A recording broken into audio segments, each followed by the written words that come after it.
You should fire us. Okay. My family runs a small trucking company.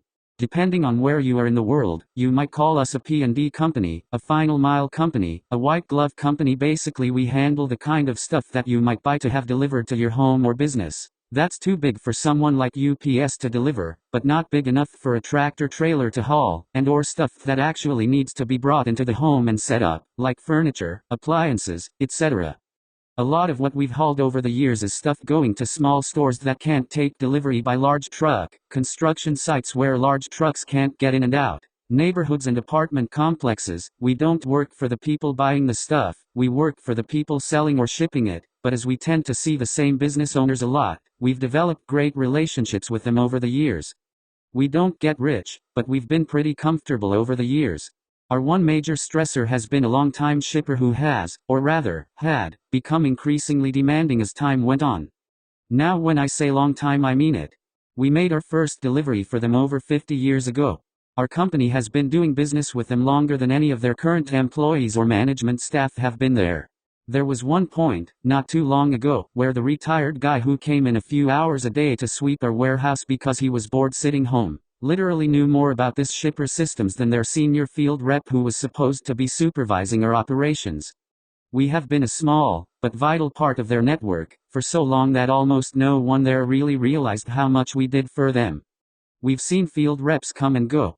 Some have been great, some have been a little challenging, but most have, once they realized what was going on, largely left us alone to do our jobs.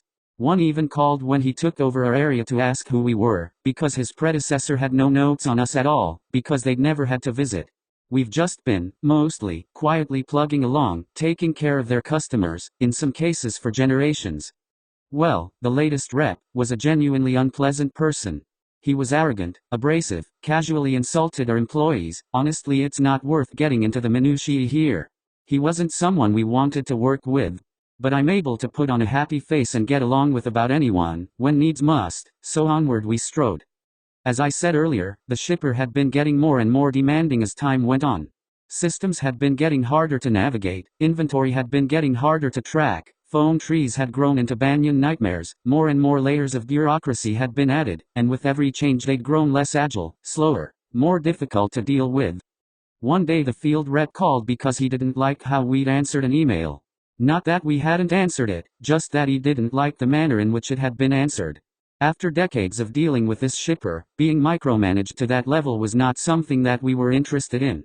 The manager here who was dealing directly with him tried to defuse the situation, but it kept getting worse until the field rep said, "If you aren't happy with the way things are going, maybe you should just quit." Oh. Okay then. We started running the numbers, looked at all our other business, decided that we could, indeed, go on without them, and then I called the field rep to have a frank conversation with him. And then I wrote a short, polite, direct letter to our customer of over 50 years telling them that we were firing them. We didn't just pull the plug. We gave them a full 60 days notice, so they'd have time to get something worked out. And they didn't. We've always been here for them. They've never had to worry about it. They had someone they thought was going to be a replacement, but, well, as of today most of their customers in this area haven't had deliveries in a week. Some, longer than that. Many don't know when they'll get their next shipment. That field rep might still have a job when all is said and done, but it's not our problem anymore. Our phone keeps ringing, people looking for their freight from that shipper. Sorry, you'll have to call them. Update 1128-22. Sorry it's been so long, but I kind of wanted to let things settle down before I wrote anything else. For almost a month our office got daily calls from people looking for their orders. A lot of the regular customers had my and my partner's cell numbers, and we got more than a few calls directly. My most recent call was a guy I've known since the early 90s desperately trying to track down a replacement order that just seems to have evaporated. Sorry, can't help. We have picked up enough new business that we're not worried about the future. We did have to let a coup of people go, but our remaining employees are happier dealing with the new customers, our working hours have settled down, and we just took our first 4-day Thanksgiving weekend in probably 15 years. My wife kept saying how weird and wonderful it was to have me home for the entire holiday, and for my part it was the best Thanksgiving I've had in a long, long time. The new company is still struggling to keep up, let alone catch up. We've been told that the old field rep is not in a position to be able to treat people like that anymore, but haven't been told exactly what has happened to them.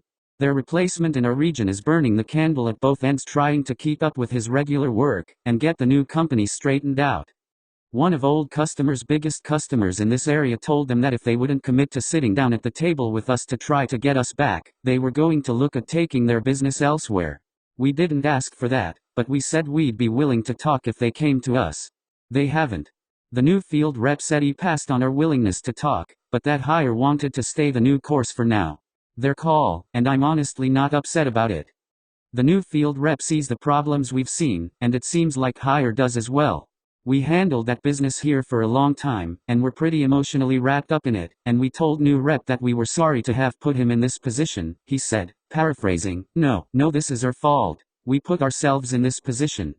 I heard through the grapevine that we were one of over a dozen service providers to quit their network around the same time, in the space of a couple months, and asked new rep about that. He clarified that it was over a dozen east of the Mississippi and that there were a bunch more in the western region. Putting 2 and 2 together, we estimate something close to 15% of their providers. That's been a wake-up call to them. Hopefully they'll work toward fixing some of the long-standing problems. Like so many things in life, it seems like this was something we should have done a long time ago. I still see a lot of our old contacts, and it's nice to have the time to actually stop and chat with them, instead of being on the run all the time. One of them invited my family to his place in the country next spring, and another wants to get together for lunch next week. This is good. Thank you for watching. Please like and subscribe.